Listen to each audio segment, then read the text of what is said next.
Dalawang higante at malalaking barko ng Chinese Coast Guard matagumpay na itinaboy ng BRP Cabra ng PCG.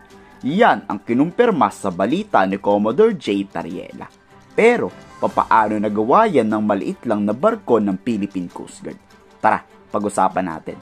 Sa post kasi ni Commodore J. Tariela, binuntutan o sinundan ng BRP Cabra ang dalawang barko ng China. Pinatikim ng PCG yung laging ginagawa ng China ng pagsunod.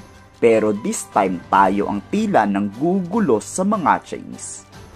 Ito rin ang dalawang barko ng China ang umaaligid sa Bao de Masinloc. Ito rin siguro yung naglagay ng boya.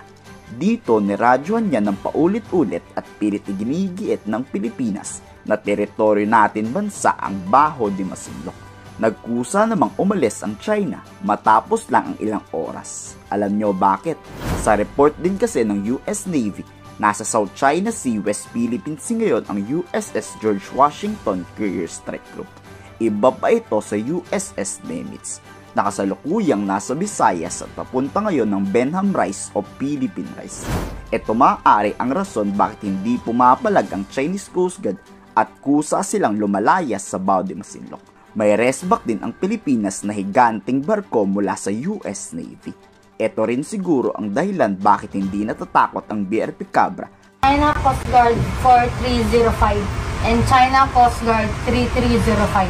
This is Philippine Coast Guard vessel BRP Cabra MRRV 4409. You are advised that you are currently sailing within the Philippines Exclusive Economic Zone, approximately 94 nautical miles from Palawig Point, Zambales, Philippines, in accordance with Republic Act 12064, the Philippine Maritime Zones Act, the United Nations Convention on the Law of the Sea, of which you are a party, and the 2016 Arbitral Award.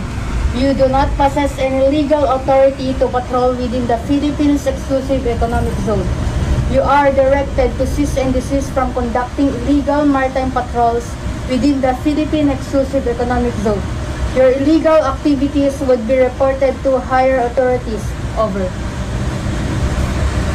Grabe ang Amerika, no? Hindi na nawalan ng deployment ng US warships sa West Philippine Sea. Talagang committed silang bantayan at protektahan ng mga isla at teritoryo ng Pilipinas. Kayo, anong masasabi nyo sa panibagong deployment ng Amerika? I-komento sa baba ang inyong saloobin.